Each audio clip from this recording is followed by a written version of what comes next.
দর্শক স্বাগত গ্লোবাল টাইমে। বিশ্বের নানা প্রান্তের খবর নিয়ে আপনাদের সাথে আছি আমি সোহাগ বক্স। শুরুতেই জানিয়ে দিব শিরোনামগুলো।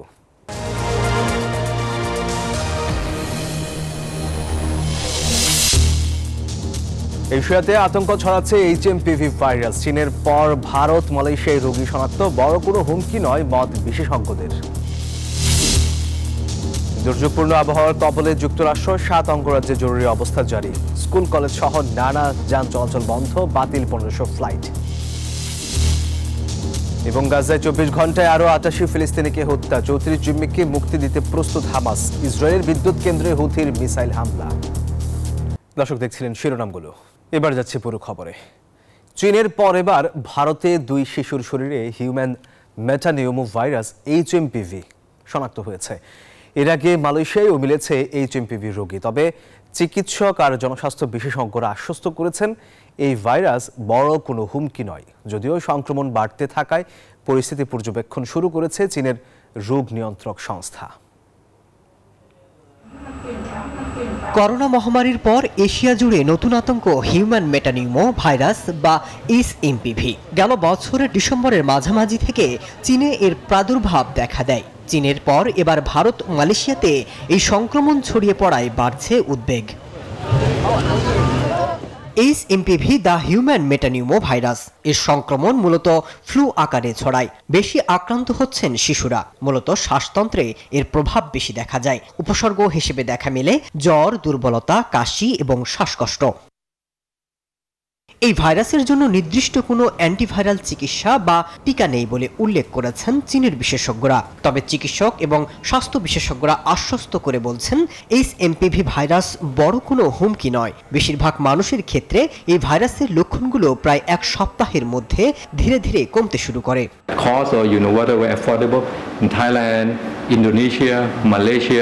যদিও সংক্রমণ বাড়তে থাকায় পরিস্থিতি পর্যবেক্ষণ শুরু করেছে চীনের রোগ নিয়ন্ত্রণ সংস্থা। চীনে ছড়িয়ে পড়া ভাইরাসের সাথে ভারতের সংক্রমণের কোনো সংযোগ নেই বলে দাবি দেশটির কেন্দ্রীয় সরকারের। এদিকে মালয়েশিয়াতেও ভাইরাসের প্রকোপ বাড়লেও সতর্ক থাকার পরামর্শ দেওয়া হয়েছে। মাসুদ রানা, নিউজ 24। কানসাস থেকে নিউ জার্সি পর্যন্ত যুক্তরাষ্ট্রের বিভিন্ন অঙ্গরাজ্যের প্রায় 6 কোটি মানুষ তুষার ঝড়, তুষারপাত এবং নিম্ন তাপমাত্রাজনিত প্রতিকূলতার কবলে পড়েছে। প্রতিকূল আবহাওয়ার কারণে এখন পর্যন্ত 7টি অঙ্গরাজ্যে জারি করা হয়েছে জরুরি অবস্থা। আর পাশাপাশি ব্যাহত হচ্ছে উড়োজাহাজে চলাচলও। বন্ধ ঘোষণা করা হয়েছে শিক্ষা প্রতিষ্ঠান। তুষার ঝড়, তুষারপাত এবং মাইনাস তাপমাত্রায় চরম অবস্থায় যুক্তরাষ্ট্রের প্রায় 6 কোটি মানুষ। প্রতিকূল আবহাওয়ার কারণে এখন পর্যন্ত 7টি অঙ্গরাজ্যে জারি করা হয়েছে জরুরি অবস্থা। দুর্যোগপূর্ণ রাজ্যগুলো হলো Kansas, Missouri, Kentucky, Virginia, West Virginia, Arkansas ও নিউ জার্সি। পাশাপাশি ব্যাহত হচ্ছে উড়োজাহাজ চলাচলও। এরই মধ্যে কয়েক হাজার ফ্লাইট বাতিল হয়েছে, বিলম্বিত হয়েছে 2000 ফ্লাইট। ব্যাহত অন্যান্য যান চলাচলও। তুষারপাত ও তীব্র ঝড়ো হাওয়ায় বন্ধ হয়ে আছে বহু রাস্তাঘাট, বিপর্যস্ত জনজীবন। স্কুলও বন্ধ রাখা হয়েছে। জরুরি প্রয়োজন ছাড়া নাগরিকদের ঘরে থাকার পরামর্শ দেওয়া হয়েছে। A semi that's rolled over here, it's in the lanes of travel, driving lane, and all the motors are moving slowly through this space. They're moving too fast though, but we're just checking in here real quick. What I want to show you though. And the temperatures have been cold. Unfortunately, today we're experiencing some wet weather. We don't like to say the R word around here. It is a forbidden word. মার্কিন আবহাওয়া বিভাগ 1 দশকের মধ্যে তীব্রতম ঠান্ডা ও ভারী তুষারপাতের পূর্বাভাস দিয়েছে। দুর্যোগপূর্ণ আবহাওয়া সোমবার পর্যন্ত চলতে পারে বলেও জানিয়েছে আবহাওয়া অফিস। চন্দ্রা, নিউজ 24। ফিলিস্তিনের অবরুদ্ধ গাজা ভূখণ্ডে ইসরায়েলি আগ্রাসনে আরও 88 ফিলিস্তিনি নিহত হয়েছেন। এতে করে উপত্যকাটিতে নিহতের মোট সংখ্যা 45,800 ছাড়িয়ে গেল। সম্ভাব্য যুদ্ধবিরতির চুক্তিতে গাজায় বন্দী 34 জিম্মিকে মুক্তি দিতে প্রস্তুত হামাস, এমনটাই বলছে আল জাজিরা। এদিকে ইসরায়েলি বিদ্যুৎ কেন্দ্রকে লক্ষ্য করে ক্ষেপণাস্ত্র হামলার দাবি করেছে ইয়েমেনের হুথি বিদ্রোহীরা। কোনোভাবেই থামছে না দখলদারদের আগ্রাসন। অবরুদ্ধ গাজা ভূখণ্ডে ইসরায়েলি হামলায় 24 ঘন্টায় আরও 88 ফিলিস্তিনির মৃত্যু হলো। আহত হয়েছেন 208 জন। এ নিয়ে 2023 সালের অক্টোবর থেকে চলা হামলায় মোট মৃতের সংখ্যা 45,800 ছাড়ালো। আহত আরও লক্ষাধিক ফিলিস্তিনি।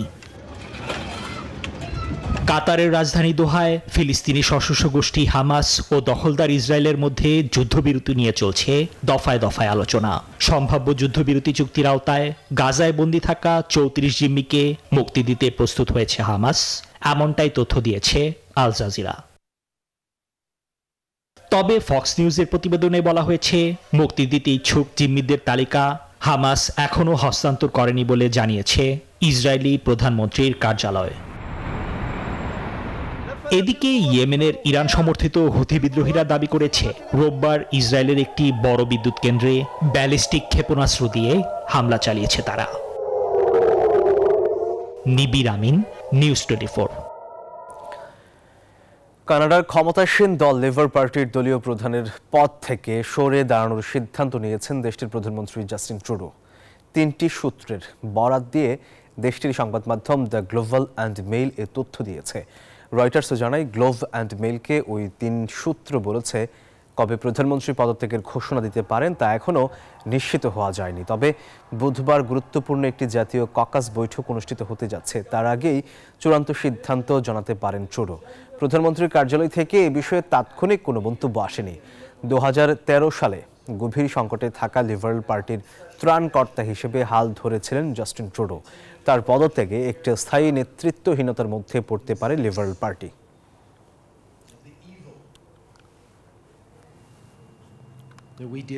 ইতালির প্রধানমন্ত্রী জর্জিয়া মেলোনির সঙ্গে সাক্ষাৎ করেছেন নবনির্বাচিত মার্কিন প্রেসিডেন্ট ডোনাল্ড ট্রাম্প। 5 জানুয়ারি রোববার যুক্তরাষ্ট্রের ফ্লোরিডা অঙ্গরাজ্যের পাম বিচে ট্রাম্পের মার-এ-লাগো গলফ রিসোর্টে সাক্ষাৎ হয় দুই নেতার।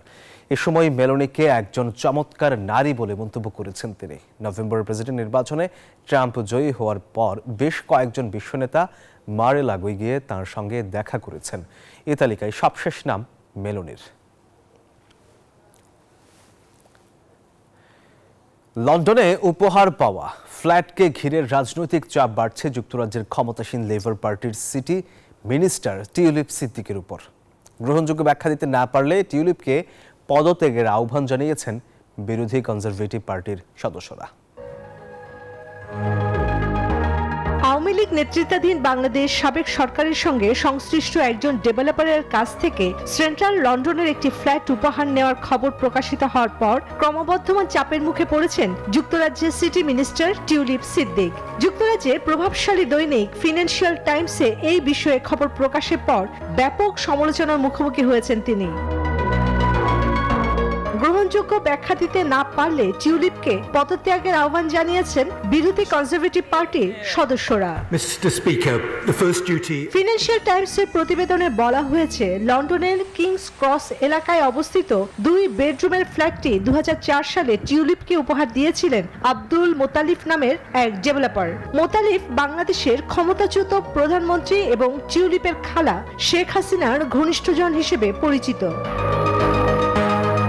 ফিনান্সিয়াল টাইমসের অনুসন্ধানে জানা গেছে 1,95,000 পাউন্ড বাংলাদেশি মুদ্রায় 2,93,97,000 টাকা দিয়ে 2001 সালের জানুয়ারিতে ফ্ল্যাটটি কিনেছিলেন আব্দুল মোতালিফ। ফ্ল্যাটটি বেশ সস্তাতেই পেয়েছিলেন তিনি, কারণ একই বছরের আগস্ট মাসে সে ফ্ল্যাটটির পার্শ্ববর্তী আরেকটি ফ্ল্যাট বিক্রি হয়েছে 6,50,000 পাউন্ডে, বাংলাদেশি মুদ্রায় 9,79,97,000 টাকা। চন্দ্রানী চন্দ্রা, নিউজ 24। দর্শক, আর এই ছিল নিউজ 24 গ্লোবাল টাইমে। ধন্যবাদ সবাইকে।